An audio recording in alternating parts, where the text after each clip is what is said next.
Então, nós vamos dar início, então, à nossa sessão clínica da residência médica em obstetrícia da Maternidade Escola da Universidade Federal do Rio de Janeiro.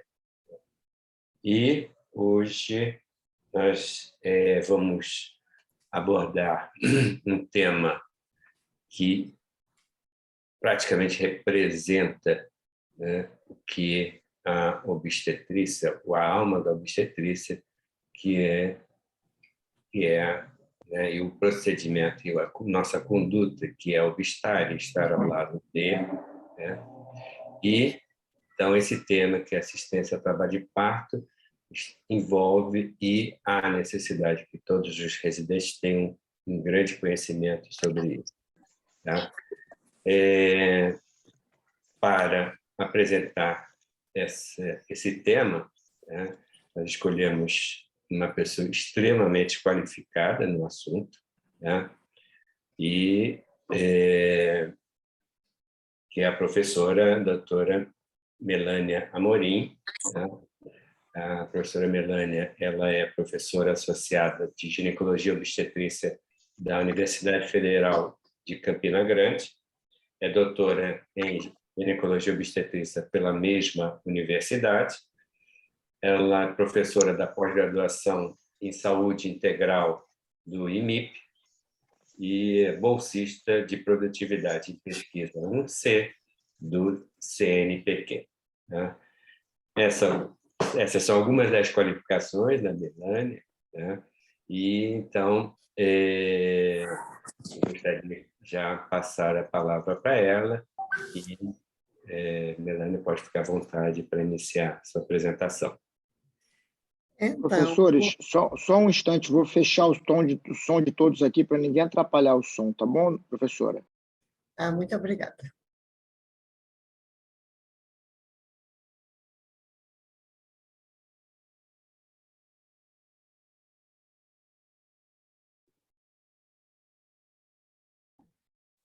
É porque tinha fechado meu som também. Mas é um prazer, uma honra imensa estar aqui com vocês, falando de um tema que é muito caro e que, na verdade, é a própria epítome da assistência obstétrica, que é a assistência ao parto baseada em evidências. Como isso é um mundo, e normalmente eu tenho pelo menos 4 aulas sobre o assunto, eu pensei alguns pontos da assistência ao parto, me concentrando inicialmente e desde já eu me comprometo a voltar em outras ocasiões, mas eu vou falar sobre a assistência ao primeiro estágio, baseada em evidências, e ainda deixando alguns pontinhos fora, como a monitorização fetal e partograma, que por si só já são temas que merecem ser abordados à parte. Então, quando a gente vai falar de assistência ao parto baseada em evidências, e apesar de... Deixa eu colocar aqui, de passar. E apesar de essa música de Lenine, ela se voltar para a ecologia, eu recordo esses versos, porque eles traduzem fielmente o que hoje as evidências nos traduzem em termos da assistência ao parto. Porque há alguns anos, há vários anos, as reivindicações das mulheres e a pauta do movimento de humanização da assistência ao parto eram vistas como excentricidades, como coisa de quem não regulava da cabeça, como pautas de bicho-grilo e como reivindicações de pessoas completamente alternativas. E nós fomos, muitas vezes, ridicularizados. Infelizmente, para a medicina mais convencional e não baseada em evidências, isso ainda existe. E, no entanto, as evidências vieram transformar e trazer novos paradigmas na assistência, porque, e é isso que esses versos dizem, éramos uns poetas loucos e místicos, éramos tudo que não era são, agora são, com dados estatísticos, os cientistas que nos dão razão. E ao longo desse tempo todo, eu devo dizer que eu mudei também, de forma que, como Raul, eu também posso desdizer agora tudo aquilo que eu disse antes. E quando a gente vai falar de assistência ao parto baseada em evidências, a gente está falando de uma busca da literatura, os melhores bancos de dados correntemente disponíveis, utilizando descritores específicos para cada assunto, além de consultar as melhores diretrizes disponíveis, que no caso eu tenho aqui com o caríssimo amigo Jorge, que citar um dos raros livros que hoje a gente indica para busca de evidências e que está prestes a ter a sua próxima edição lançada e que eu tive a honra de, na última edição, que foi icônica, porque pela primeira vez na história do tratado, esse capítulo de assistência ao parto foi escrito por mulheres, por feministas e ativistas do movimento de humanização da assistência ao parto, e foi baseado em evidências, e nós vamos ter uma nova edição, também totalmente baseada em evidências, em julho de 2022. Nós também falamos das diretrizes nacionais de assistência ao parto, que são de 2017, e das diretrizes da Organização Mundial da Saúde, de 2018, e eu tive a oportunidade de participar tanto do grupo elaborador das diretrizes nacionais, como das diretrizes da Organização Mundial da Saúde. Então, a gente tem alguns pontos aqui da assistência ao primeiro estágio, mas a gente vai pensar os mais importantes, como uma política de admissão tardia. Nós temos, na verdade, um ensaio clínico randomizado que está dentro da revisão sistemática da Cochrane, que propõe a admissão somente na fase ativa do trabalho de parto, com o intuito de evitar admissões prematuras e intervenções desnecessárias naquelas gestantes com fase latente e prolongada, além de evitar as internações por falso trabalho de parto. E esse ensaio clínico resultou realmente em vantagens, como menor número de intervenções, menor duração do trabalho de parto no hospital, menor duração do período expulsivo e sem outros efeitos que são demonstrados em estudos observacionais, mas não foram observados aqui, como menor duração do segundo estágio, aliás, como redução da taxa de cesarianas, e isso é observado nos estudos observacionais, mas não foi encontrado no presente estudo. E é esse ensaio clínico que está dentro da revisão sistemática da Cochrane e mostra exatamente isso.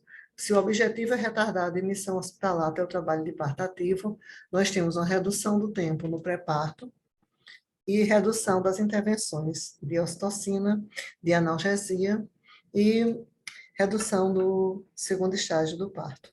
Nossa diretriz recomenda essa política, mas recomenda também acolher e orientar essas mulheres, porque nem sempre, aliás, quase nunca, existe um culpado dentro do hospital. Não é que a gente fique na triagem, assim, venham, vamos admitir todas em fase precoce. É porque dificilmente existe um preparo durante o pré-natal. Muitas vezes as mulheres estão peregrinando de maternidade em maternidade e elas querem ser admitidas, elas estão ansiosas, é muito frequente ser a primeira gestação, e elas não ficam assim exatamente animadas quando você diz que você não está na fase ativa do trabalho de parto e pode retornar à sua residência. Então, uma escuta compassiva deve ser feita, interrogar sobre os desejos, as expectativas, as preocupações, oferecer informações. Seria uma fase muito importante se a mulher pudesse estar com uma doula. E então a gente tem que orientar, estabelecer um plano de cuidados, incluindo a orientação de quando e com quem contactar, estabelecer um vínculo com o hospital, pode ser um vínculo telefônico, saber se a residência é próxima do hospital, se não é muito longe, se existe um plano de retorno. E, se não for possível encaminhar para casa, muitos hospitais têm hoje uma sala de pré-internação ou de internação, não internação, em que essas pacientes, parturientes, poderiam ser acolhidas para obedecer aos seus desejos e expectativas e, ao mesmo tempo, não internar formalmente. Então, seriam salas em que elas teriam acesso à comida, que poderiam deambular, poderiam também ingerir líquidos e ficar tendo esse acesso. Mas, se a depender de suas preocupações e dessa avaliação global, pode-se encorajar e aconselhar a permanecer ou retornar para casa, ou retornar para casa. Estando na fase ativa, aí sim se deve proceder à internação. Em relação à nutrição durante o trabalho de parto, eu ainda sou da época, eu me formei no mesmo ano que o caríssimo Jorge, em 1989. E na residência, a orientação ainda era essa, de dieta zero. E a orientação formal era essa por conta do risco teórico de aspiração do conteúdo gástrico na eventualidade de uma anestesia geral. Então, se propunha a dieta zero para todo o trabalho de parto. Ocorre que, além de a grávida ser o tempo todo uma paciente de estômago cheio e a restrição da ingestão de líquidos e alimentos não garantiu o menor conteúdo estomacal, esse risco de aspiração, que é relacionado ao risco teórico de uma anestesia geral, que é muito baixo, é mínimo no parto de baixo risco, ainda deve levar em consideração os efeitos deletérios do jejum para o binômio mãe-feto, como desidratação, cetose, hipoglicemia materna, comprometimento do bem-estar fetal. E a medicina causa um problema, que é o jejum, e trata com outro problema, que é suprir isso com solução glicosada, e o soro glicosado pode trazer problemas, um dos quais, não desprezível, é o aumento da glicemia fetal, que pode reduzir o pH da artéria umbilical, e mais ainda, levar a hiperinsulinismo fetal, e tão logo se corta o cordão umbilical, onde é que está a glicose, que estava aqui, pode haver o rebote, que é a hipoglicemia neonatal. Então, esses eventos são bem mais frequentes que o risco teórico de aspiração do conteúdo gástrico na anestesia geral, e mais ainda a gente tem que considerar quais são os resultados, e eu poderia citar outras meta-análises, inclusive de anestesistas, mas com certeza a mais citada e a melhor fonte de evidências que a gente tem é a revisão sistemática da Cochrane, com mais de 3.000 mulheres, e elas foram randomizadas para restringir ou não o aporte de líquidos e dieta durante o trabalho de parto. Não teve nenhuma diferença nos desfechos mais importantes, nenhum caso de síndrome de Mendelssohn, e a conclusão é que não há nenhuma justificativa para restrição alimentar em parturientes de baixo risco.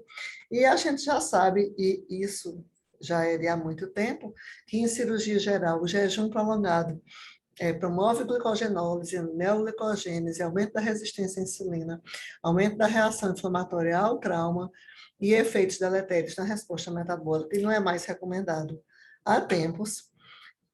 E aquela recomendação que todos já sabem, a ingestão de líquidos claros até 2 horas antes da cirurgia, água, chás, suco sem resíduo, energéticos, porque o líquido claro, ele não necessariamente é claro, pode ser até café.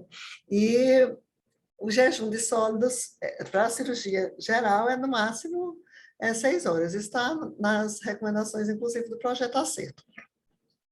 E para quem vai fazer uma cesariana eletiva, inclusive, existem recomendações específicas do Acerto para a operação cesariana, que dizem isso exatamente, encorajar a ingesta de líquidos claros, de sucos, de café, de chá sem leite. E no trabalho de parto, em parturientes de baixo risco, sempre avaliar o risco anestésico, a possibilidade de anestesia geral.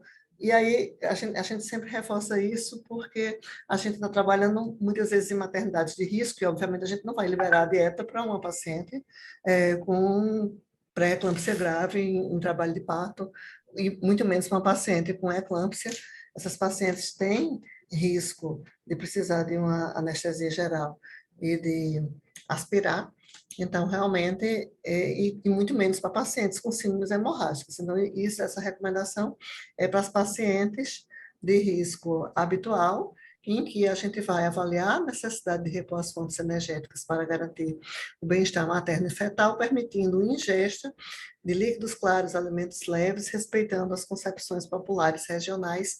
E a OMS, porque tudo que tiver azul é uma recomendação OMS dessa diretriz, tem essa recomendação específica sobre a ingesta de líquidos e de alimentos, que é uma recomendação a favor, é recomendável que haja essa ingesta e que faz notar que o mais importante estudo, a revisão sistemática da Cochrane, não observou nenhum caso de síndrome de Mendelssohn nas parturientes aqui incluídas. Aqui são algumas gestantes em trabalho de parto no IMIP comendo, e vamos falar um pouco sobre a tricotomia. A tricotomia, quando foi preconizada, ela tinha benefícios supostos de higiene, redução da infecção e facilitar a sutura perineal. Não tem evidência favorável a isso. Na verdade, na revisão sistemática da Cochrane, não teve uma diferença nas taxas de morbidade febril materna e, ao contrário, houve um maior risco de colonização por bactérias gram-negativas no grupo que se submeteu à tricotomia no menor ensaio clínico, e não tem evidência para recomendar a tricotomia. E a gente tem que lembrar que em cirurgia já está comprovado que quanto maior o tempo entre tricotomia e incisão da pele, maior o risco de infecção, sem falar de outras preocupações concernentes ao procedimento.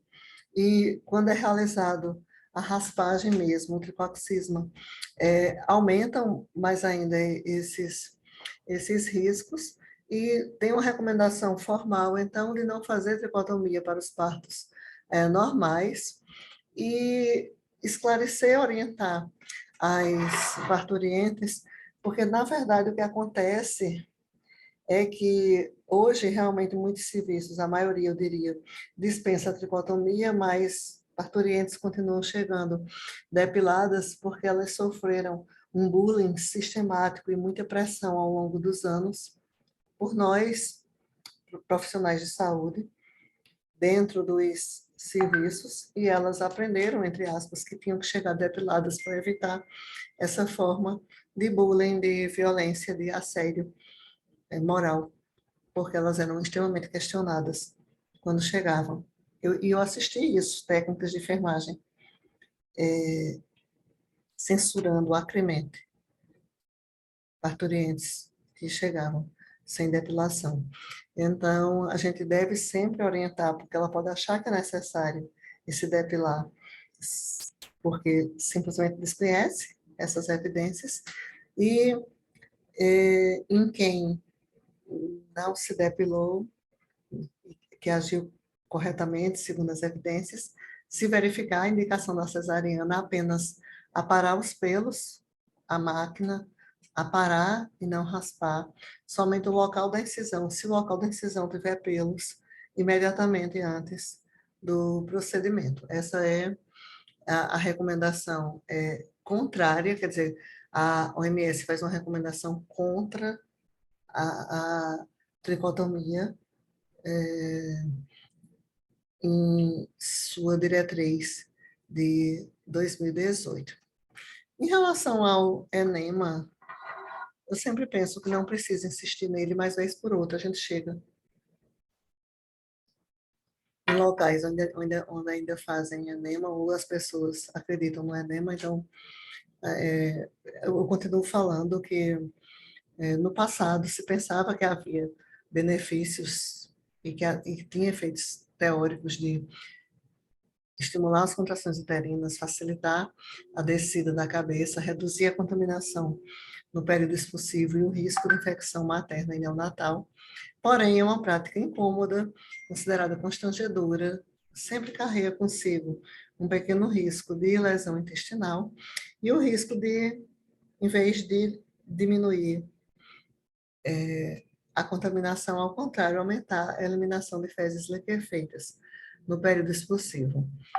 Lembrar que o uso rotineiro já foi abandonado, até mesmo em cirurgia geral, quando são realizadas cirurgias de cólon, e em todas essas sucessivas edições do Projeto Acerto se recomendam evitar enemas, e a revisão sistemática Cochrane específica demonstra ausência de efeitos sobre infecção neonatal e puerperal, não previne a eliminação de fezes no primeiro e no segundo estágio do trabalho de parto, não afeta a duração do trabalho de parto nem a dinâmica uterina e, portanto, os achados falam contra seu uso de rotina.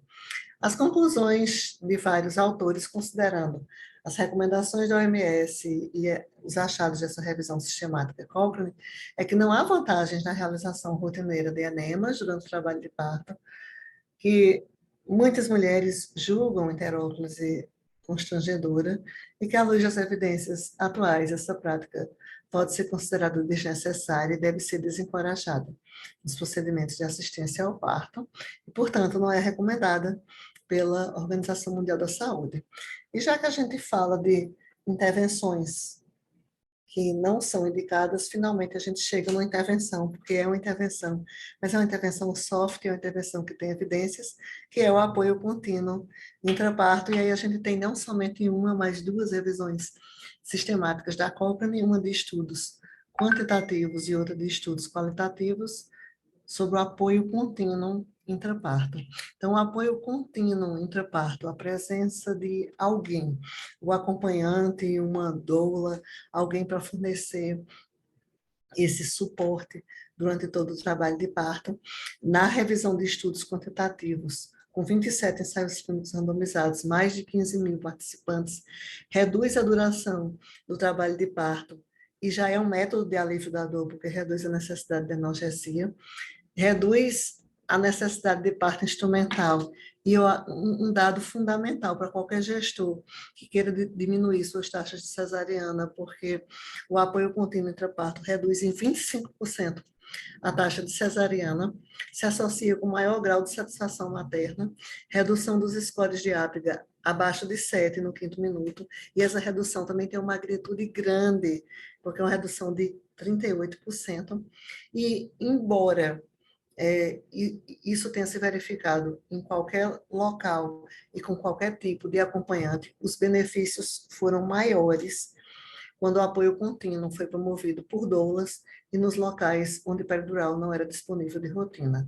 Mas, de qualquer forma, a conclusão da revisão foi que todas as mulheres devem receber apoio contínuo intraparto.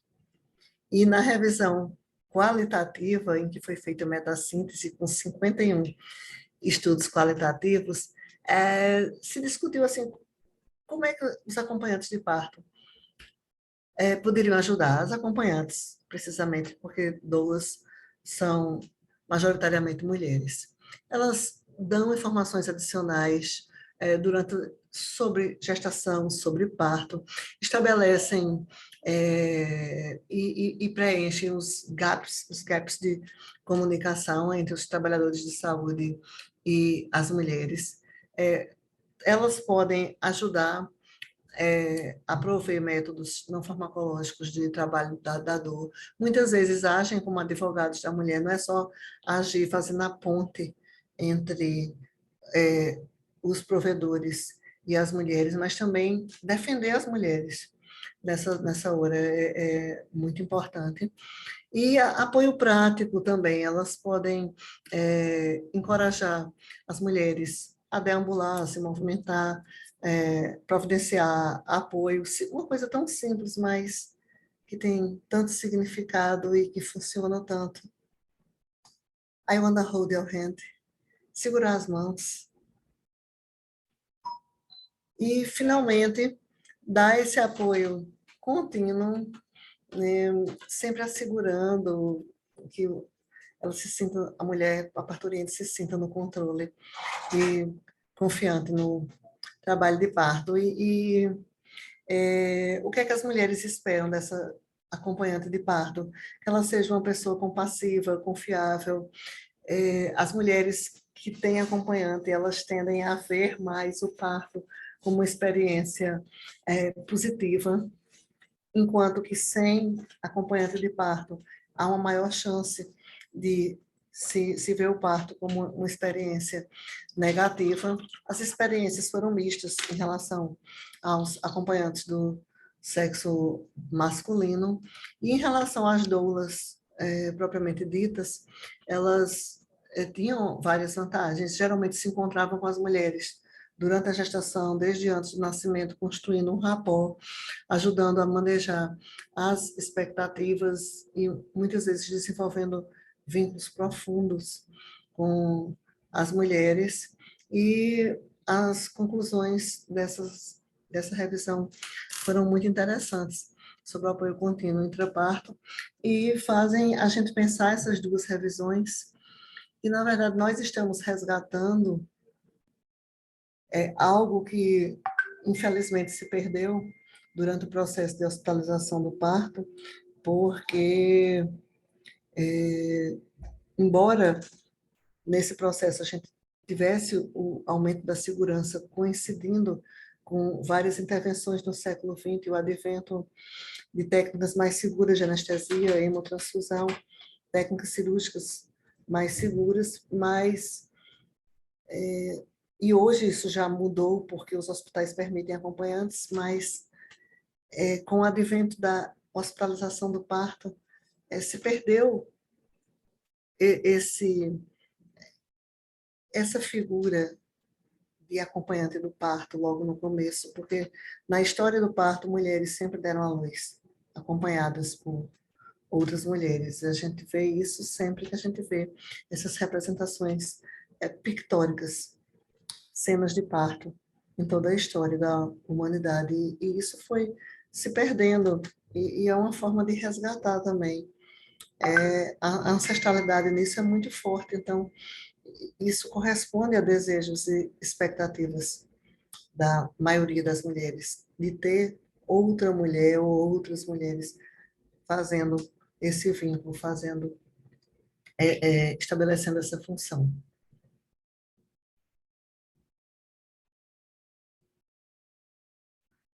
Embora a gente tenha que lembrar que não se deve fazer uma escolha de Sofia. Um acompanhante ou a doula, porque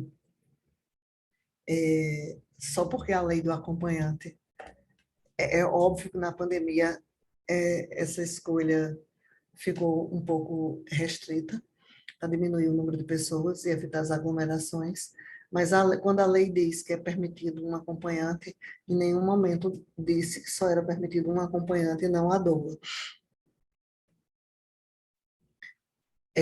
Eu tive a oportunidade de escrever esse comentário para a Biblioteca de Saúde Reprodutiva da OMS, junto com Leila, e a gente analisou a revisão sistemática da Cochrane e fez esses comentários das vantagens da presença de acompanhantes, e principalmente de doulas, durante o trabalho de parto.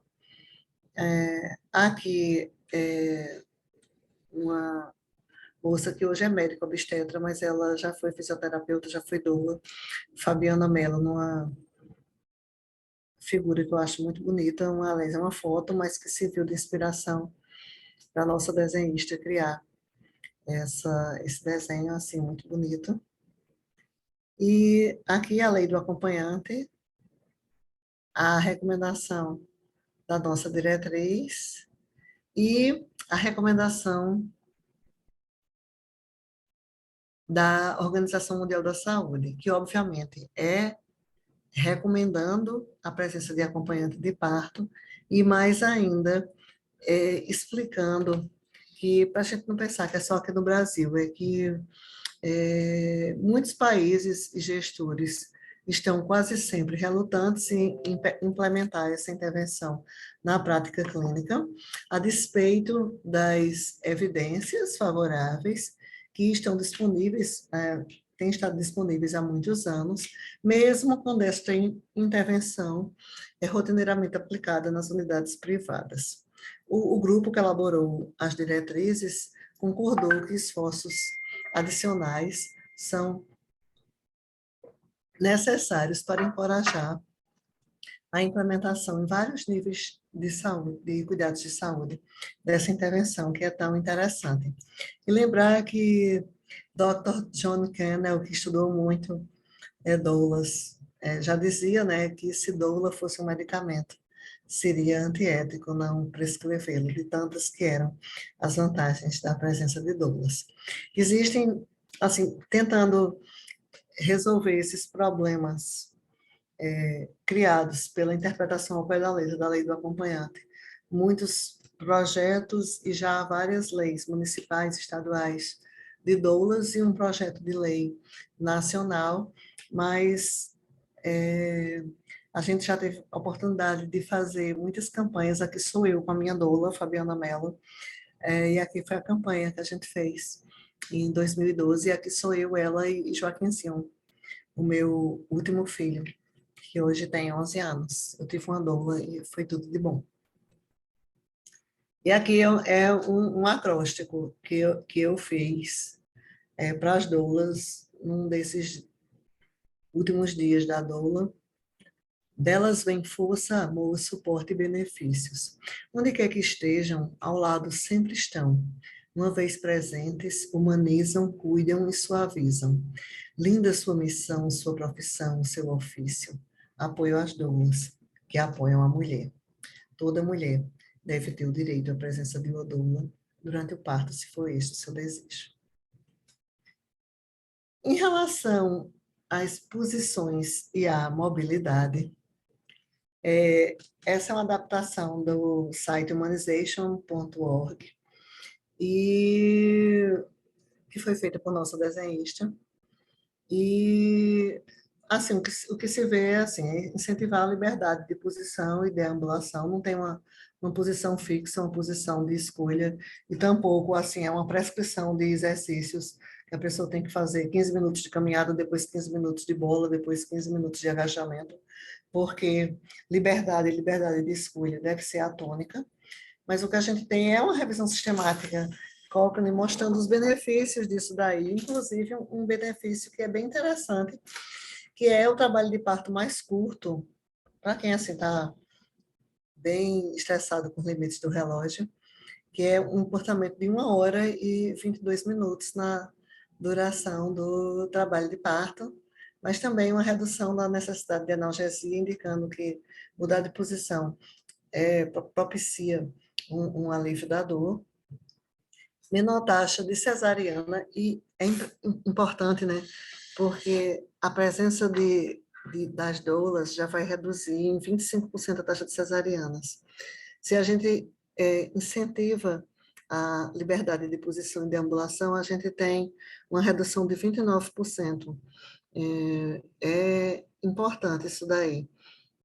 E também importante é a redução da taxa de admissão em UTI neonatal, porque lembrar que obrigar o repouso em decúbito dorsal vai levar à compressão ortocava e redução da oxigenação fetal, com aumento da chance de detecção de padrões anômalos da frequência cardíaca fetal, mas pode haver, sim, realmente um real, uma hipóxia real, e isso pode levar ao nascimento com menor score de APGA e admissão maior em UTI neonatal, e o mais importante é que não tem efeitos negativos. Então, é uma recomendação, aqui está a recomendação azul, encorajar a mobilidade e a verticalização, as posições verticais durante o trabalho de parto. É claro que, se a pessoa cansar, como não é uma maratona, ela pode descansar e em descansando, a recomendação é de, sempre que possível, adotar o decúbito lateral. E apesar de a gente estar falando muito de gestantes de risco habitual, se uma parturiente de alto risco está caminhando, e aí eu estou fazendo um trocadilho mesmo, ela está caminhando e caminhando para um parto normal, realmente, né, essa parturiente de alto risco, ela também pode e deve verticalizar e caminhar com essa pré-eclâmpsia grave, essa diabética e essa cardiopata. Ela ainda não está monitorizada, mas daqui para frente ela estava completamente monitorizada, inclusive com catéter arterial. Ela era tão grave que ela foi parir dentro da UTI cardíaca. E está aqui na bola verticalizada. Sobre fluidos intravenosos, o famoso sorinho que se coloca de rotina. Não tem evidência e não se deve fazer. Ocitocina. A ocitocina é muito interessante, porque ocitocina de rotina, é claro que não se deve fazer, mas ocitocina para tratar a própria hipoatividade uterina, a revisão sistemática da Cochrane coloca uma coisa interessante. A ocitocina, de fato, ela utilizada para tratar a hipoatividade uterina, ela encurta o trabalho de parto, e aí ela poderia atuar para a prevenção do parto prolongado, mas é interessante porque ela não reduz o desfecho primário, que é a taxa de cesariana. E por que isso é importante? Porque todo mundo deve dizer, mas é muito bacana ter uma redução do trabalho de parto, mas não está comprovado que essa redução do trabalho de parto tenha resultado em desfechos primários importantes, é apenas um surrogate outcome. E todo mundo vai dizer, mas toda mulher vai desejar encurtar o trabalho de parto, mas nem sempre ela pode estar viajando na vibe do trabalho de parto, ela pode querer ficar mais tempo no trabalho de parto, ela pode querer um parto natural sem intervenções. Então, ela pode querer, apesar de ser questão de prova, se há uma hipoatividade uterina e mãe e bebê estão bem, a parturiente não está muito cansada e se ela não quer receber ocitocina, é perfeitamente possível não receber ocitocina. Agora, lembrando que, se for para prescrever ocitocina, uso judicioso, com baixas doses. Isso é uma recomendação que é da recomendação azul, mas que foi integrada desde o guideline laranja, que é de indução e condução do trabalho de parto. Também não há evidência para se fazer de rotina ocitocina em uma mulher sob peridural. E misoprostol, apesar de ser indicado para indução, não deve ser feito para condução do trabalho de parto, então ele não é indicado para o tratamento de distúrbios da hipoatividade uterina.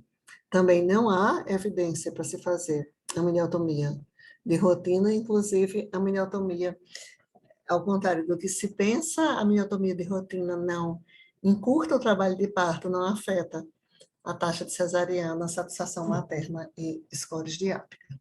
Então, ela não pode ser recomendada, e se você vai oferecer, por algum motivo, a amniotomia, informar sobre os resultados dessa revisão sistemática. Então, a OMS, recomendação azul, não recomenda, e também não recomenda a associação de ocitocina, o combo ocitocina mais amniotomia.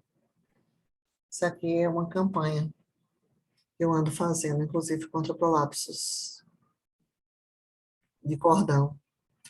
Tire a mão daí. Por quê? É muito interessante. Você vai ver Parto empelicado, todo mundo diz que é raríssimo. Assim, andam fazendo muita propaganda de parto empelicado na cesariana, mas na cesariana não tem nada de raro. Parto empelicado, de verdade, é parto empelicado no parto normal. Mas por que acham que é tão raro? E tem citação da literatura de 1 para 80 mil. Porque rompem a bolsa. Se você não rompe, a única oportunidade de você ter um parto empelicado é se realmente você não rompe a bolsa, e aí sim, aqui são fotos de nossas parturientes, todas autorizadas, e aqui uma foto da internet de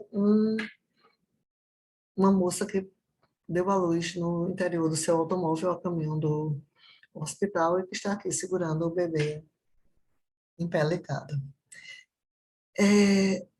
Tudo isso, todas essas intervenções, a gente tem que se lembrar que muitas delas surgiram de um verdadeiro pavor, admiração ou dificuldade de lidar com essa verdadeira força da natureza que é o parto. Porque há uma necessidade da medicina de colocar limites e de enrijecer e de controlar aquilo que não tem controle. E eu sempre me lembro e cito essa música de Chico, porque, para mim, é a cara do parto. O que não tem certeza, nem nunca terá. O que não tem conserto, nem nunca terá. O que não tem tamanho. Então, é o que não tem controle. E essas tentativas de coibir e controlar, muitas vezes, vêm somente do medo que se coloca de que vai acontecer uma coisa muito séria se a gente não impuser essas rédeas e não tentar controlar o incontrolável, o que não tem controle e nunca terá. E, finalmente, falar um pouco das estratégias de alívio da dor do parto, porque o trabalho de parto pode resultar em dor variável, modulada por diversos fatores, mas dor intensa para algumas mulheres. E é importante que a gente entenda os métodos disponíveis, tanto não farmacológicos como farmacológicos, e tem várias revisões sistemáticas quando a gente procura os descritores dor e trabalho de parto na Cochrane, apesar de que muitos deles são estudos pequenos e são estudos que terminam sem muita conclusão, mas se a gente vai atrás, a evidência a gente consegue encontrar. Destacando aqui a importância do apoio contínuo intraparto, que já reduz a necessidade de analgesia, que é por si só uma estratégia de alívio da dor. Há uma revisão antiga avaliando as estratégias complementares que sugeriu efeito benéfico de acupuntura e hipnose, mas destacando que não houve,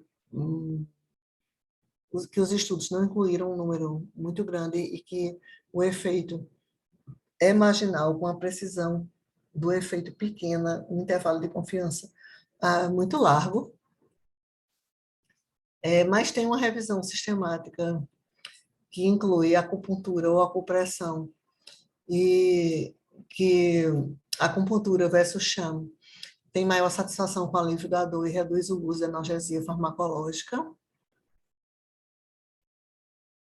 Hipnose. A revisão sistemática específica mostra a redução do uso de analgesia, mas o número de ensaios clínicos randomizados é pequeno e novas pesquisas são necessárias.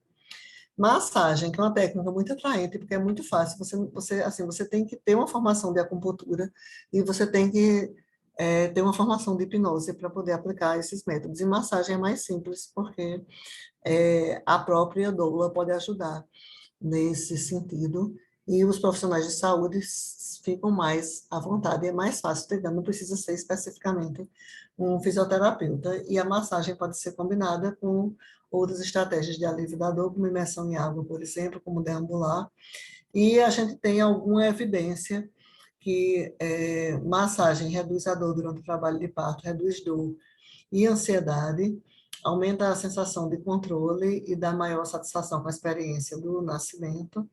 E outros métodos manuais, como compressas mornas, reduzem a dor no primeiro e no segundo estágios e reduzem a duração do trabalho de parto. Métodos térmicos manuais também reduzem a intensidade da dor, e massagem, quando foi comparado com música, reduziu a intensidade da dor. Então, a conclusão da OMS, que inclui a recomendação 22, é sobre técnicas manuais, massagem, compressas quentes. Essas compressas quentes podem ser colocadas na lombar, em geral. Elas são recomendadas para gestantes saudáveis que solicitam alívio da dor no trabalho de parto, dependendo das preferências, porque tem algumas parturientes que não suportam nem que se toque nelas. Então, jamais se deve impor, e sim depende das preferências de cada parturiente. Técnicas de relaxamento, yoga e relaxamento muscular progressivo parecem ter algum efeito, relaxamento na fase latente, e reduz a dor e aumenta a satisfação com o alívio da dor. E yoga se associa com redução da intensidade da dor, maior satisfação com o alívio da dor e com a experiência do nascimento. Música, apesar de música, comparada com massagem ter sido melhor, mais música se associou com redução da dor na fase latente, e mindfulness se associou com aumento da sensação de controle. Mais uma vez, esses estudos, geralmente, eles não são muito grandes, e quando a gente vai ver a precisão do efeito, a gente vai ter intervalo de confiança muito largo, mas eles não têm efeitos colaterais. Muitas mulheres querem utilizá-los e muitas se sentem bem com esses métodos. Então, a conclusão da OMS é que várias técnicas, como relaxamento muscular progressivo, técnicas de respiração, música, mindfulness e outras técnicas são recomendadas para quem requer alívio do trabalho de parto, dependendo das preferências. A aromaterapia na Cochrane não teve evidência. Tem outra revisão não Cochrane mais recente, porque essa outra foi de 2011, que encontrou alguma evidência, mas somente para dois óleos essenciais, que são lavândula e rosa damascena. E biofeedback não tem evidência, tem evidência assim, mista, reduz dor grave quando TENS é aplicado nos pontos de acupuntura, mas é interessante porque parece que as mulheres gostam de TENS e referem que usariam TENS novamente. Apesar das evidências limitadas, a conclusão da revisão sistemática é que as mulheres deveriam ter a chance de usar o TENS, e que as unidades de saúde deveriam ter essa possibilidade, e tem novos estudos que não estão dentro da revisão sistemática da Cochrane, que mostram, assim, efeitos melhores e que podem ser incorporados, que quando forem incorporados a essa revisão, pode ser que modifiquem. Eu acho essa revisão, assim, essa técnica muito invasiva e não gosto dela, é a injeção de água estéril intracutânea ou subcutânea, mas ela mostra algum efeito na supressão de dor, e a imersão em água durante o trabalho de parto. A gente vai se deter aqui na imersão em água para alívio da dor. Os estudos também foram limitados, porém houve uma redução no risco de necessitar de analgesia peridural. E aí, nesse grupo que teve imersão em água. E o que foi visto é que nas mulheres saudáveis de baixo risco, a evidência para a imersão em água é que provavelmente tem pouco efeito no modo de nascimento ou no trauma perineal, mas pode reduzir o risco de analgesia regional. A gente não vai se deter aqui nos efeitos no segundo estágio, que tem menos evidência ainda dentro dessa revisão sistemática, porque aqui está se colocando imersão em água para alívio da dor, que não é abordada no guideline da OMS, mas se a parturiente desejar, também deve ser utilizada. E se ela quiser, estiver dentro da água, ela não vai sair da água parindo para parir, porque ela pode ter o parto assistido dentro da água. Aqui é só uma revisão sistemática, não Cochrane, com uma análise network de rede. E, finalmente, os métodos farmacológicos. Os métodos farmacológicos, eu vou falar da pedural, da técnica combinada e de analgesia inalatória. A revisão sistemática mais recente de pedural, ela já tem 4 anos, comparando pedural versus não pedural, já tem 52 ensaios clínicos randomizados.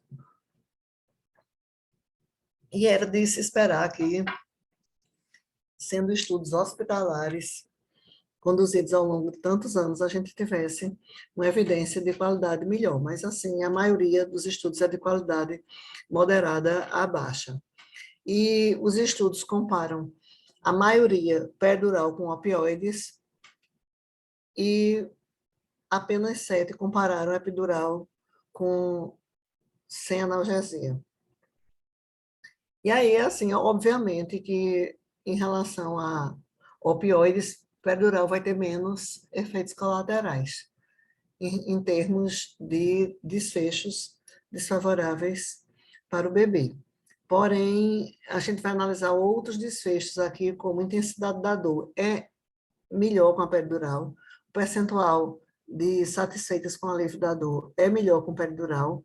E nas revisões sistemáticas mais antigas, bem mais antigas, havia aumento do risco de cesárea, e até 2005 os estudos mostravam um aumento do risco de parto instrumental, que ainda existe quando a gente avalia todos os estudos, mas se retirar os estudos antes de 2005 e ficar só com os estudos de 2005 para cá, quando começaram a ser aplicados os protocolos de baixa dose, a gente vai ter que desaparece o aumento do risco de parto instrumental.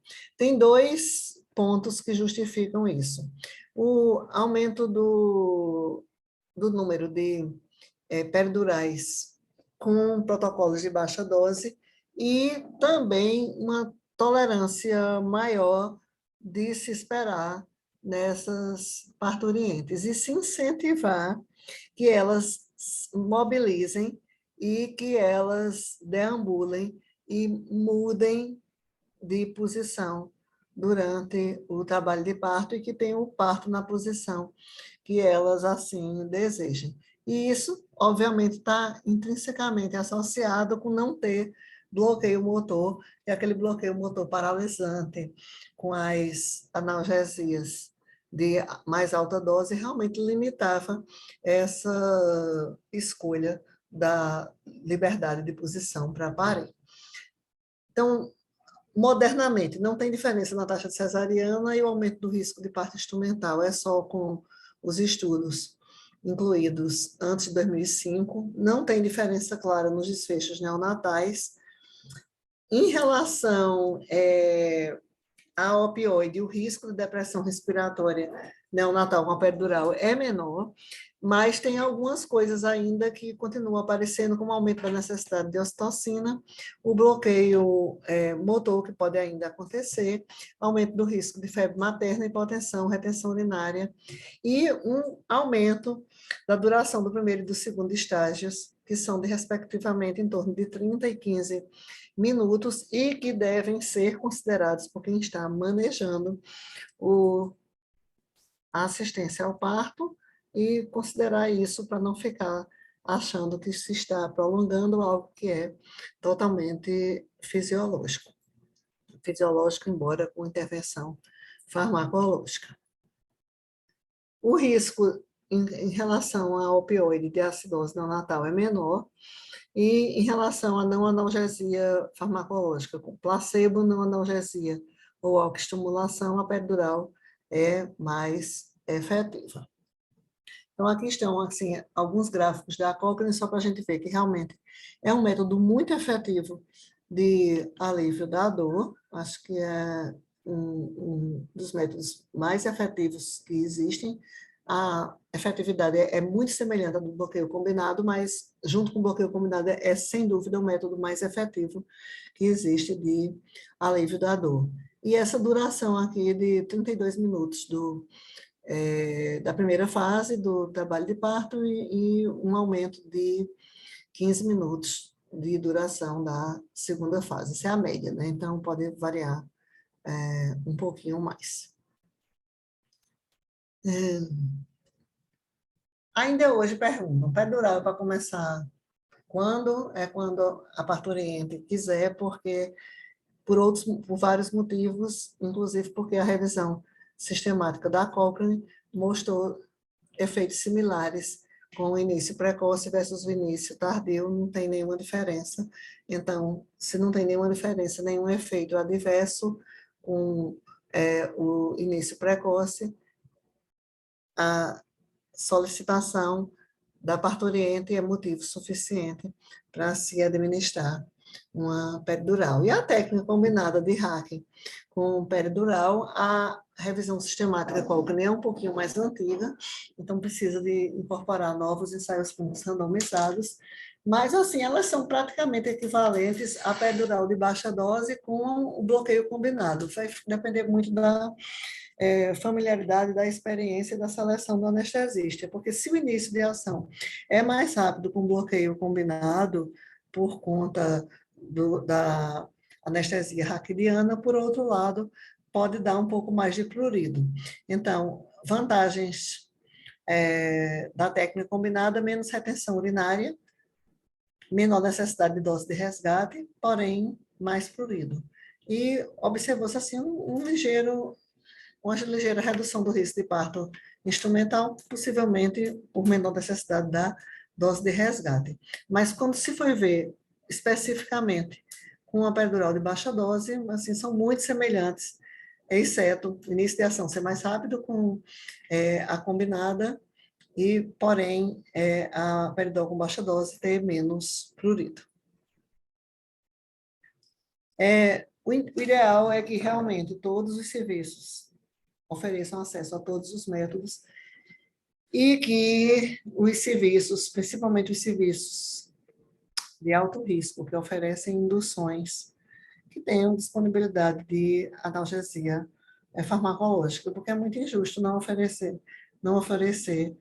a parturiente que assim deseja, da mesma forma que é contraproducente fazer de rotina sem saber se a parturiente deseja ou impor uma peridural, como ainda acontece em alguns serviços em que, sem saber se a parturiente deseja ou não, é feita uma peridural e infelizmente, também em alguns locais, para que se possa treinar, locar fórceps ou vacustação. Isso não deve ser feito, mas disponibilizar, com certeza, é uma coisa importante. É lembrar que a gente está mostrando algumas fotos em bloco, mas desde que a suíte PPP seja equipada, a peridural pode ser feita na suíte PPP, ou se o hospital impõe que se seja feito no bloco, a parturiente pode voltar para o seu quarto, ou se o hospital proíbe, realmente o jeito é ela ficar dentro do bloco cirúrgico. Se a peridural realmente for bem feita, a parturiente pode acocorar, ela pode ficar na posição que ela desejar e ter seu filho como na posição que melhor lhe aprouver. Então, a recomendação da OMS é que peridural é recomendada para gestantes saudáveis que solicitem o alívio da dor durante o trabalho de parto e que, para evitar as complicações e preservar o máximo de função motora como possível, a menor concentração possível efetiva do anestésico local deve ser usada no momento de administrar a peridural, a analgesia peridural. E sempre lembrar a escolha da posição, liberdade de posição, deambulação, escolha das posições do parto. Sobre a analgesia inalatória, embora nunca tenha pegado muito na maioria dos serviços do país, a gente tem não somente uma revisão sistemática, mas tem muitos países que oferecem de rotina, inclusive há países em que ela é oferecida pelas próprias midwives. Então, a gente pode ter analgesia inalatória com óxido nitroso, que é o que a gente dispõe aqui no Brasil, e com derivados do furano. Aqui foi no congresso do CIEPARTO, quando eles disponibilizaram, e eu experimentei. Eu, na verdade, não senti absolutamente nada com esse óxido nitroso, mas minhas amigas, elas adoraram, elas ficaram rindo bastante. E parece que realmente algumas mulheres gostam bastante, que ficam tomando aí essa analgesia inalatória. Mas o que a gente deve fazer é oferecer as evidências. Então, as evidências é que o óxido nitroso tem alívio da dor, embora possa dar náuseas, vômitos, tonturas e sonolência. E que os derivados do furano, que a gente não tem disponíveis aqui, tem melhor analgesia e melhor alívio da dor em relação ao óxido nitroso, embora os dados para os dois sejam insuficientes para avaliar a satisfação materna em desfechos perinatais. Porém, é conclusão dessa revisão que, como o método é não invasivo, todas as mulheres em trabalho de parto devem ter a oportunidade de escolher algum método não invasivo quando elas desejam recebê-la. Com essa vantagem, são fáceis de administrar, podem ser rapidamente iniciados e são efetivos dentro de 1 minuto. Na nossa diretriz, como que tem aqui, o cilindro azul, né, o óxido nitroso, a proposta é de oferecer analgesia inalatória, quando possível e disponível, sempre informando que pode haver, como efeito colateral, náusea, tonteiras, vômitos e alterações da memória.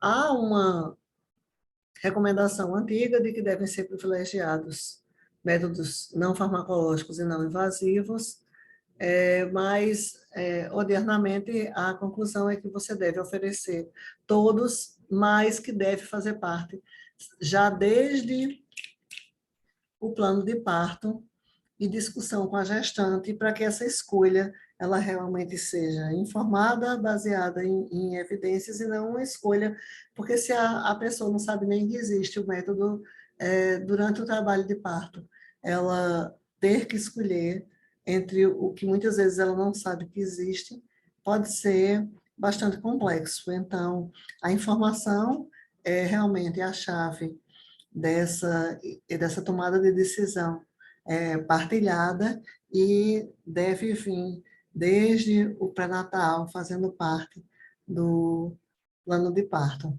Se não se sabe que a analgesia farmacológica existe, ou se não existe disponibilidade de um método nem de outro, não vai haver um processo de tomada de decisão real, informado e baseado em evidências. Então, eu, eu pensei que nem ia me alongar muito, mas eu gosto do assunto, ele faz parte da minha existência, e aí já foi facinho, né? 1 hora e 1 hora. E aí eu me coloco aí à disposição para discutir com vocês.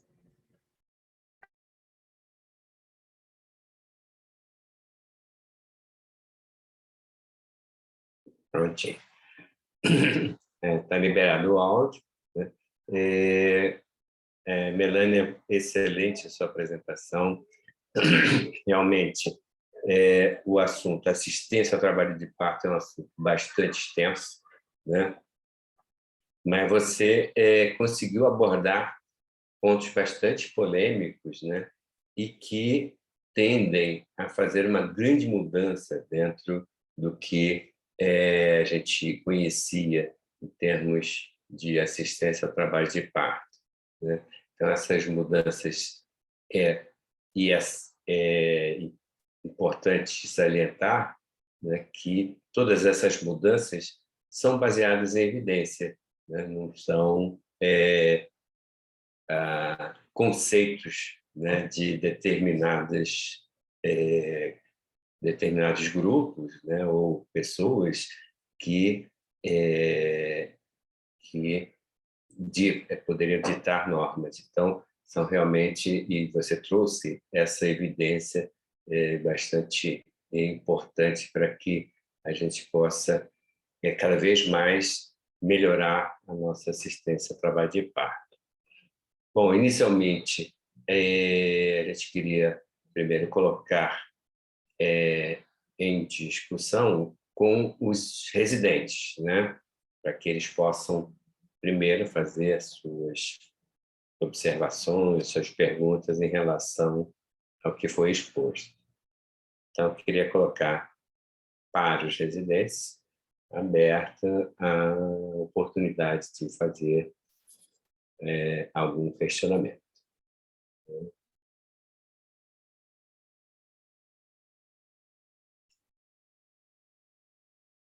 Ok, podem fazer, sim.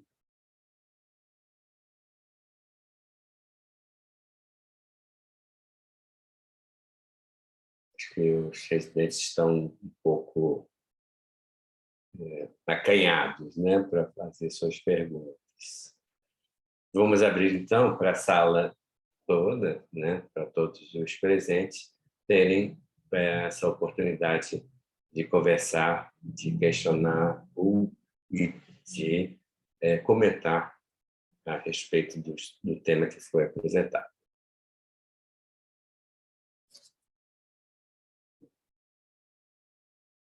Podem ficar à vontade.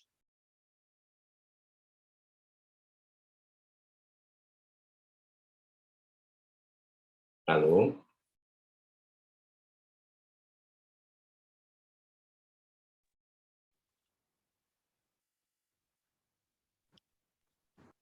Acho que agora está liberado o som de todos aí. Pronto. Deixa eu puxar aqui a primeira fala. Primeiro, Melânia, a alegria de ter você conosco, a alegria de ter você como editora do nosso Resende, e que nós nos conhecemos há muitos anos. E na edição anterior, eu me lembro que tentaram criar aí uma questão qualquer entre nós, dizendo que você falava que o Resende não era bom, não estava atualizado, e que quiseram criar aí uma querela. Eu, em vez de fomentar essa querela, eu fiz o contrário, eu convidei você para escrever o capítulo sobre assistência, porque já a conhecia, sabia que você era uma mulher de bom senso, e de bom senso certamente não iria escrever um capítulo só com a paixão, mas amparado nas evidências. E esse capítulo realmente ele marcou uma nova fase do nosso Resende Obstetrícia. E hoje, caminhando para a 14ª edição, eu fico muito feliz com a decisão acertada e mais ainda com o teu aceite de fazer parte do time de editores desse livro. A propósito do início da tua fala, onde você botou algumas citações, e já aqui fazendo um spoiler, vocês, como editores associados, nenhum de vocês ainda viu nem a capa nem o prefácio. E eu quero que isso seja uma surpresa. Mas eu, no prefácio, na epígrafe do prefácio, eu boto uma frase do Paul Claudel, de 1935, que é mais ou menos o que o Raul Seixas disse. Em francês, je me réserve avec fermeté le droit de me contredire. Eu me reservo firmemente o direito de me contradizer. E isso, em medicina, eu acho absolutamente atual, importante E se um médico não achar que os conceitos mudam, que as práticas mudam, e que essa mudança é salutar, principalmente quando amparada em evidências e não em modismos, eu acho que a gente vai exercer uma boa medicina. Eu normalmente fecho a sessão, mas eu quis abrir essa discussão, até porque o Jair, talvez, por minha orientação, tenha sabotado e fechado os microfones, mas então eu abro essa discussão enaltecendo e manifestando a minha alegria de tê-la nessa brilhante apresentação aqui na nossa sessão dos residentes. Muito obrigado, Melânia. Jorge, meu queridíssimo, realmente foi com muita emoção que eu aceitei o convite, mas também com a certeza de que seria um momento emblemático de demonstrar que não haviam dois lados, havia um só lado, que era o da ciência. Então, eu até recitei uma poesia: não existem dois lados, há um só lado e o resto é supérfluo. Então, quando nós nos unimos, eu tenho certeza que irmanados vamos por nossa defesa perene da saúde e dos direitos reprodutivos das mulheres, aquilo ali realmente selou rumos novos. Quero crer na obstetrícia pátria e sim, a renovação é necessária. E eu costumo dizer que eu não nasci assim, fazendo essa assistência ao parto, baseada em evidências. Como quase todo mundo da nossa época, eu aprendi a fazer tricotomia, não eu mesma, assim, mas a orientar que se fizesse tricotomia, que se fizessem enemas, então, assim, que as mulheres deviam ficar em jejum. Então, e tudo isso foi mudando. Eu só peço um pouco de empatia e solidariedade para a gente entender que as reivindicações, o tempo todo que existiam naquela época, do movimento eram válidas, quando as pessoas estavam questionando isso, eram válidas.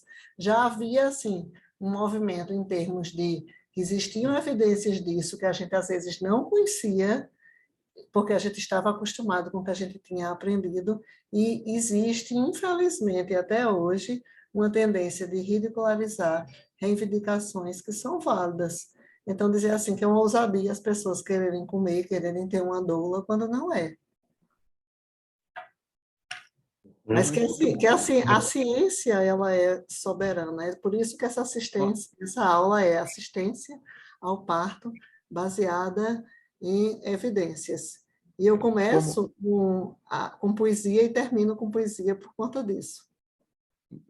Como você disse no início, nós somos muito contemporâneos do mesmo ano de formatura. Não foi 79, foi 89. 89, mas eu disse 89. Não nos envelheça 10 anos, não é? 89 nos formamos. E eu me lembro perfeitamente, tanto na Santa Casa, na 33ª Enfermaria, e na maternidade escola, que na prescrição, além da medicação, a gente punha nas orientações médicas dieta zero, tricotomia e enteróclise. Não eram essas três recomendações. Era a rotina de admissão, dieta exatamente. De admissão. No Recife também era assim, dieta zero, tricotomia e enteróclise. Enfim. Parabéns, está formidável. Agora começa a discussão aí para os residentes, mas eu quis abrir manifestando a minha alegria. Mas talvez eles estivessem mudos, porque o microfone estava mudo. O Jair, por minha orientação, sabotou e fechou o microfone de todo mundo. Ok. Eu acho importante essas lembranças, né, de que a importância que nós temos como médicos, né, de se renovar, de se adaptar a conceitos modernos, conceitos mais novos.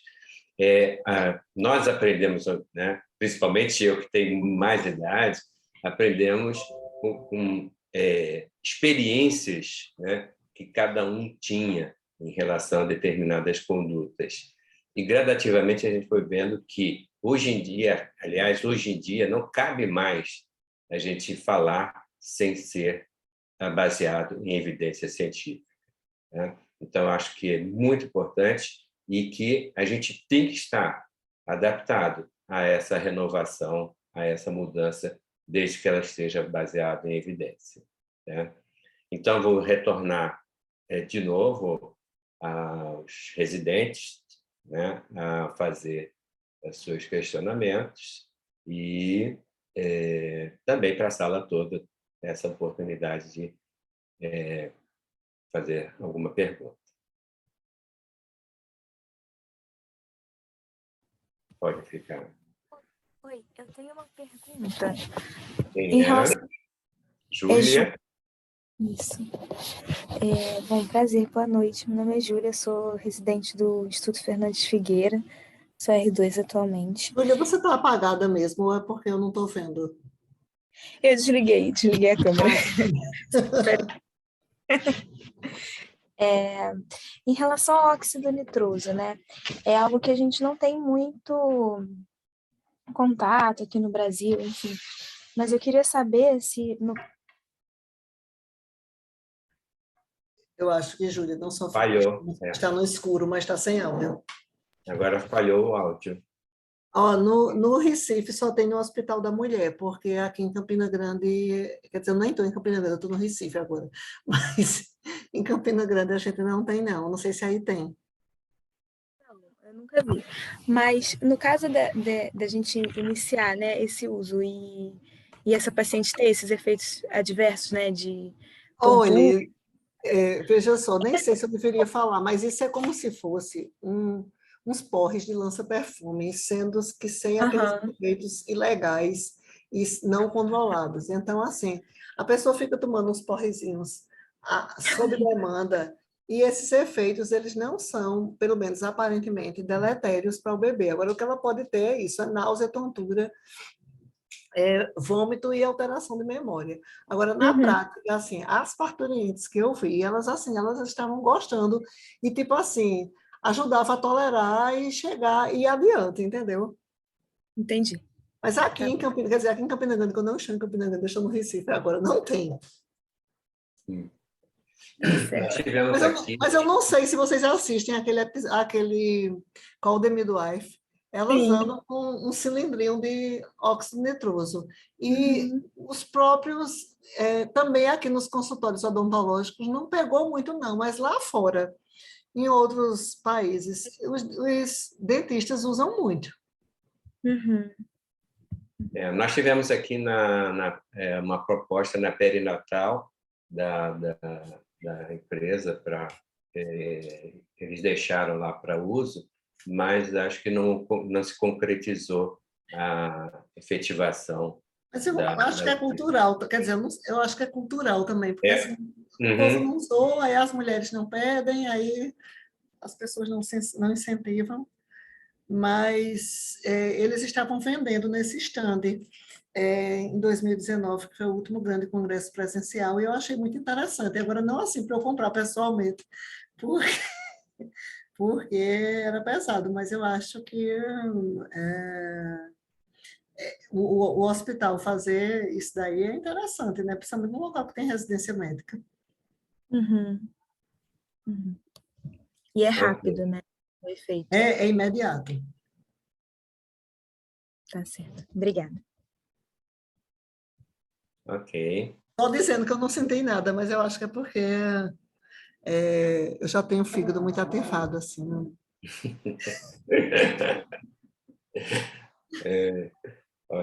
Mais alguma outra pergunta?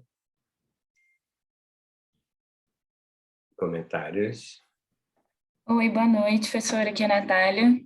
Sou a R1 da Maternidade Escola. Queria agradecer muito pela aula. E tem uma parte que a senhora falou sobre a amniotomia, não ter evidência. Se puder falar um pouco mais sobre isso, porque acho que passou um pouco rápido É porque eu estava olhando o tempo para eu não me estender muito. É o seguinte, aquela revisão sistemática da Cochrane é sobre amniotomia de rotina. Aí a amniotomia de rotina, ela não deve ser realizada, porque inclusive ela não encurta o trabalho de parto, ela não tem nenhum, se a finalidade é essa, a amniotomia de rotina não tem, assim, porque a finalidade não seria essa, encurtar o trabalho de parto, então ela não encurta, então a amniotomia de rotina não deve ser feita. Isso não exclui a possibilidade de que em casos individuais você resolva fazer a amniotomia, uma amniotomia clínica, digamos assim. Você acha que existe uma indicação de você acelerar o nascimento, tanto é que às vezes nas induções, você está induzindo um feto morto, por exemplo, e você não nota que depois que você faz a amniotomia, no instante progride, isso é uma amniotomia clinicamente indicada. Agora, é diferente. A revisão sistemática Cochrane é a amniotomia de rotina, entendeu? Porque Entendi, sim. eu não sei se vocês pegaram essa fase, mas, por exemplo, eu peguei também, a gente chegava no pré-parto e a orientação dos staffs era romper a bolsa, e ainda eu vejo isso, tem pessoas que fazem isso, chegam para evoluir as pacientes, e assim, passou de 5, 6 centímetros, rompe a bolsa de todo mundo, é hábito de algumas pessoas. Entendi. O que deve ser evitado é essa rotina, né, de rotura da membrana. Então, assim, nem a revisão é de amniotomia em qualquer circunstância, nem a gente está dizendo amniotomia jamais. Entendeu? Agora, lembrando que aquela precaução deve ser feita. Você vai fazer a amniotomia, o feto com a cabeça encaixada, tomar cuidado, segurar, romper durante a contração, esperar, segurar, deixar escoar o líquido para evitar prolapso de cordão. Porque a verdade é que prolapso de cordão hoje em dia realmente é uma circunstância que é eminentemente iatrogênica. Entendi. Muito Ok. obrigada. Mais alguma pergunta? Pergunta, professor. É Maria Eduarda, R3, da Maternidade Escola. Boa noite, professora. Essa aula foi excelente, estava ansiosa por ela. Boa noite, Eduarda. Você falou sobre o aumento no número, né, de partos instrumentais, operatórios, mediante o uso da analgesia. Mas isso desapareceu com os estudos, quando mais são recentes. retirados. Exatamente. Sim. Aí eu queria saber qual a opinião da senhora sobre a realização da cardiotocografia nesse contexto de analgesia. É porque eu tirei essa parte todinha de monitorização fetal, porque senão eu ia falar assim, pelo menos uns 30 minutos só sobre isso. E então, não existe, você vai ter dois grandes grupos.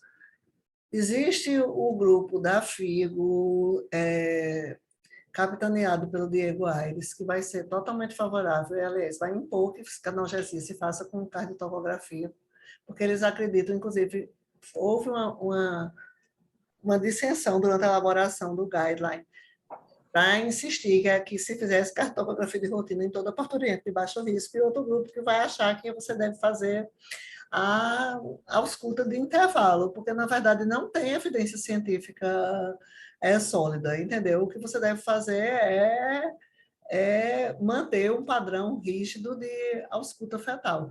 Então, essa resposta eu não posso lhe dizer que existe uma evidência conclusiva de que a cardiotocografia de rotina em gestações de baixo risco durante o trabalho de parto, mesmo sob o efeito da analgesia peridural, vai melhorar os desfechos maternos e perinatais, porque não tem essa resposta com evidência científica sólida.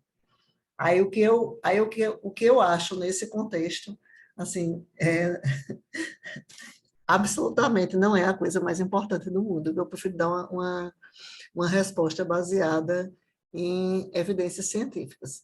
O que a gente sempre fez no serviço foi ausculta intermitente, porque, inclusive, a gente não tinha a menor condição de fazer cardiotocografia em todo mundo, porque os aparelhos da sala de parto se quebravam com uma velocidade assim, eu acho que da luz. Aí os cardiotocógrafos ficavam somente da enfermaria de alto risco. E outra coisa, que se tem um questionamento muito grande, que aí realmente a discussão no grupo também foi assim. Com tecnologia Wi-Fi, tudo bem, porque a parturiente pode andar, e etc, etc, etc. Mas se você tem um cartocógrafo convencional, você ainda vai diminuir a mobilidade da parturiente. Então, se você for fazer, pelo menos que tenha um aparelho que você possa, que permita que a parturiente deambule, porque senão você vai perder o elemento mais importante, entendeu? Ou pelo menos um dos elementos mais importantes. O Diego Aires, ele fez uma apresentação sobre cardiotocografia e eles têm lá o aparelho, né, com Wi-Fi. O que ele defendeu foi dizer assim, não, vocês estão pensando isso, mas na verdade é tecnologia Wi-Fi. Mas assim, eu não sei vocês, mas assim, a gente não tem essa tecnologia Wi-Fi. Realmente não. E aí eu tenho que pensar com o que eu tenho e que, na prática, olha, toda vez que chega um cartocógrafo na sala de parto, ele é para casos muito especiais, porque com o excesso de movimento, o cartocógrafo vai...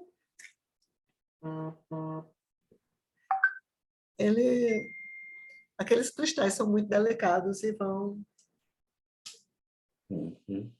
Eles não sobrevivem, a vida curta deles é muito... A meia vida deles é muito curta, aliás. Professora, eu vou, essa é a minha consideração, mas só em relação ao cardiotocógrafo, lembrar a nossa residente, a todos os residentes, porque senão ninguém mais vai querer fazer cardiotocografia lá no pré-parto, Melânia. O que vocês têm, vários aparelhos. Pelo menos 50% das nossas gestantes são pré-eclâmpsia, diabéticas. Sim, mas a gente está falando da gestante de baixo risco, né? Essa aula é de assistência ao parto. Tanto é que eu até coloquei, olha, gente, essas pacientes aqui estão antes, as fotos antes delas estarem monitoradas. Aquela cardiopata, inclusive, logo depois, até catéter arterial ela colocou. Senão elas vão bater no peito lá e vão falar assim, olha, a gente não faz mais analgesia, a gente não faz mais cardiotocografia de ninguém, e não é bem por aí. Não, inclusive, assim, um serviço que tem alto risco, eu acho que tem obrigatório ter analgesia, porque você vai induzir. É uma puta sacanagem a pessoa induzir e não oferecer uma analgesia, porque dói pra caramba. Dói. Posso, professor Nilson? Pode, fique à vontade. Então, primeiramente, prazer em revê-la, não sei se você lembra de mim, mas a gente se conheceu lá na Sofia Feldman, no Apsion, junto com a doutora Penélope, que não sei se está na sala. Me lembro, sim. Eu estou com névoa cerebral da Covid, mas a gente representou a maternidade escola naquela época lá, eu não me lembro em que ano foi, mas já deve ter uns 5 anos, pelo menos, isso daí. E foi um grande prazer assistir a sua aula lá, e, novamente, foi um grande prazer assistir a sua aula aqui. Parabéns pela excelência dos seus comentários, dos seus slides. E, assim, eu vou... Uma única pergunta que foge um pouquinho do tema, mas tem sido um tema recorrente na maternidade escola, e eu tenho certeza que isso já é tema nos serviços privados e tem cada vez ficado mais forte nos serviços públicos, em relação à autonomia das pacientes quanto a cesarianas a pedido e consentimentos de indução de parto. Fala um pouquinho para a gente. Você quer falar da nossa experiência ou do que... O que você quiser. Bem, nós, como não poderíamos deixar de ser, nós oferecemos a indução, porque ninguém vai obrigar uma pessoa a ser induzida. A gente acredita muito no processo de tomada de decisão compartilhada.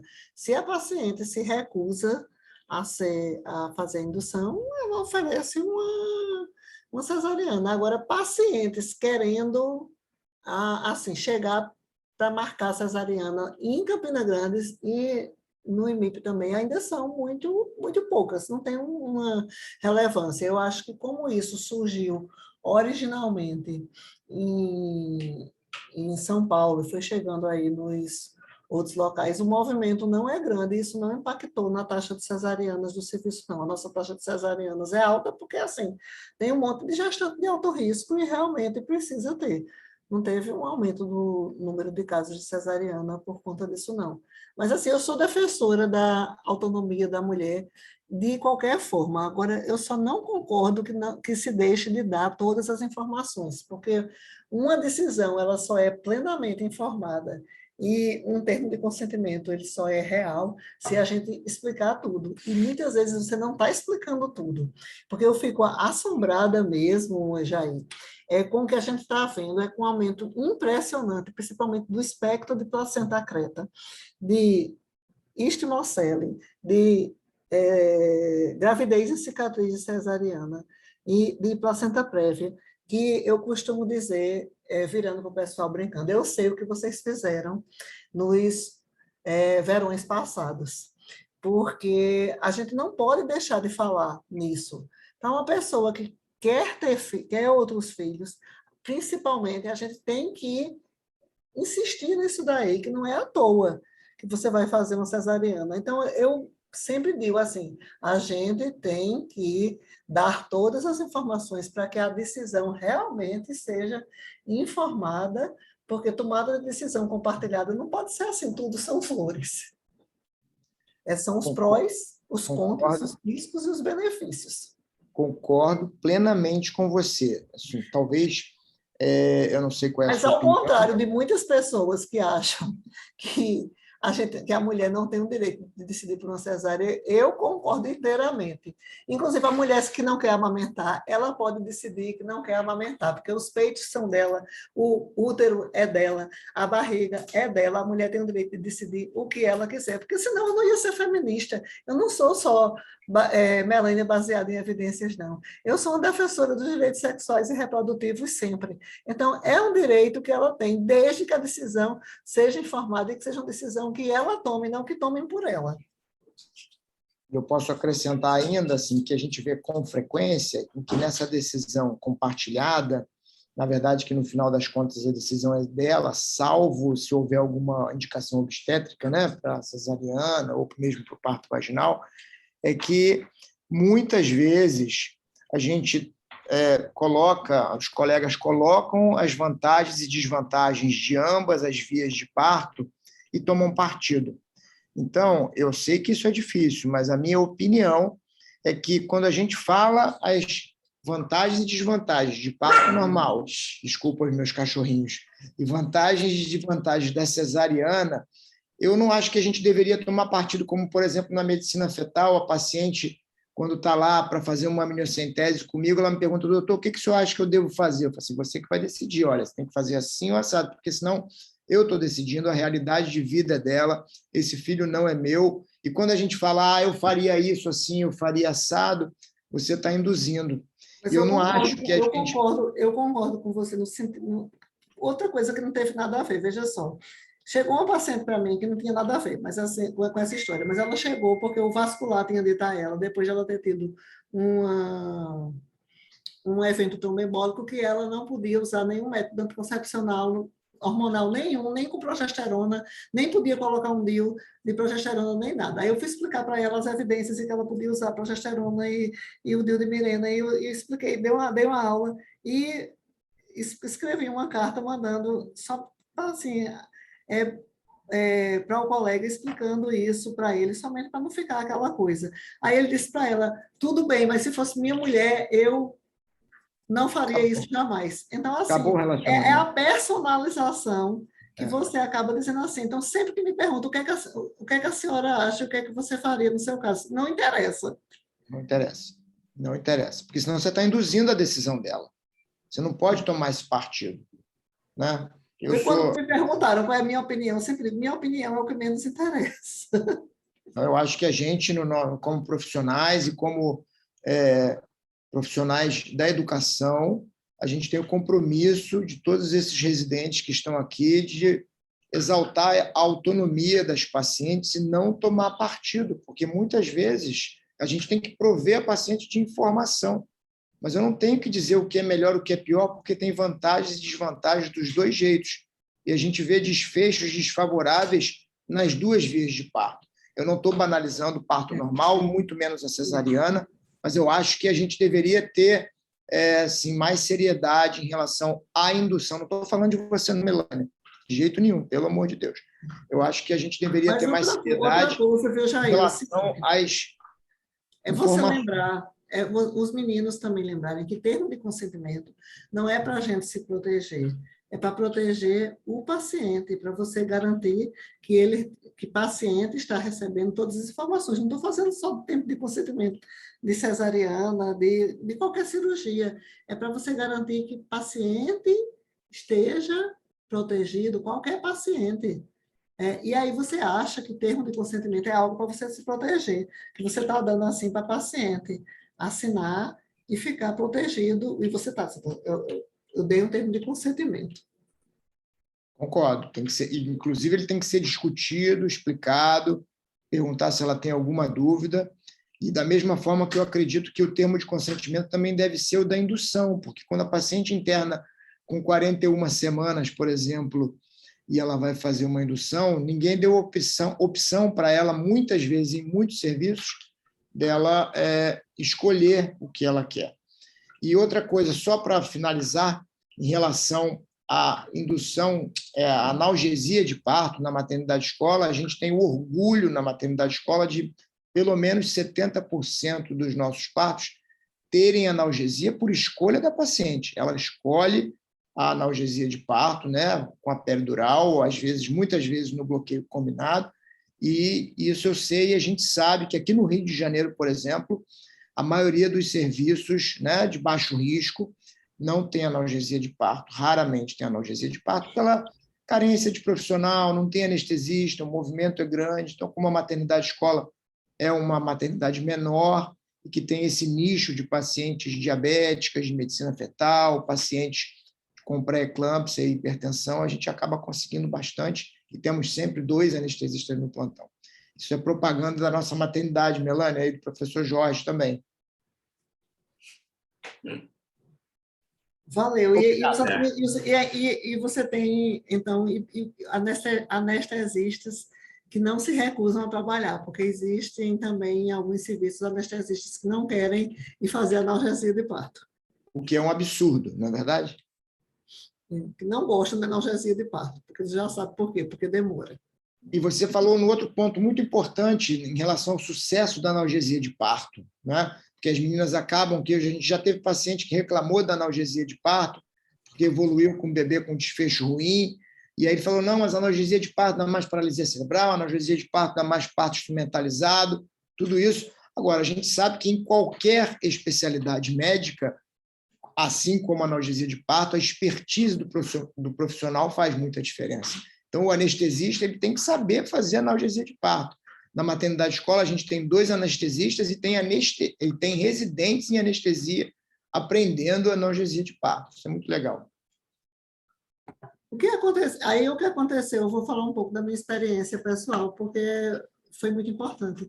Minha taxa de parto instrumental caiu dramaticamente ao longo dos anos, porque a gente mudou o paradigma de assistência, porque a gente verticalizou, porque a gente deu liberdade de ambulação, de adoção de posições, e aí, realmente, quando isso aconteceu, diminuiu dramaticamente a taxa de parto instrumental, mesmo em pacientes com analgesia. Isso realmente aconteceu.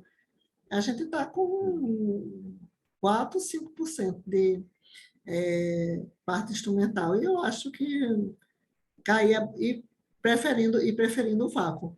E realmente, assim, isso foi uma mudança de paradigma por conta disso, porque na residência mesmo era muito alta a nossa taxa de parto instrumental.